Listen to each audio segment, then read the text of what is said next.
Start. Cake কাটার পরে বন্ধুরা আমি রান্নাঘরে চলে গিয়েছিলাম, তো আপনাদেরকে আমি রান্নাটা করাটা দেখাতে পারিনি, তার জন্য আমি দুঃখিত। কিন্তু পরের ভিডিওতে আমি পুরো আপনাদেরকে রান্না করা ভিডিওতে দেখাবো। তা যাই হোক, আমি আজকে রাতে একটা ইলিশ মাছের মাথা ছিল, সেটা বাঁধাকপি দিয়ে করেছি, তোমরা দেখো।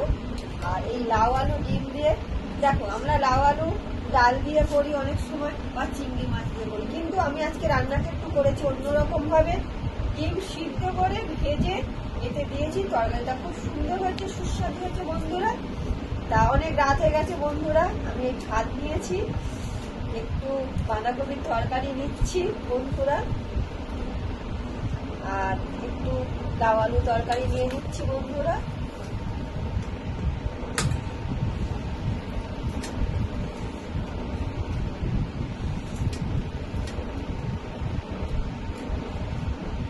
লাউ তরকারিটা খুব সুন্দর হয়েছে বন্ধুরা, আপনারা একবার ট্রাই করে দেখবেন।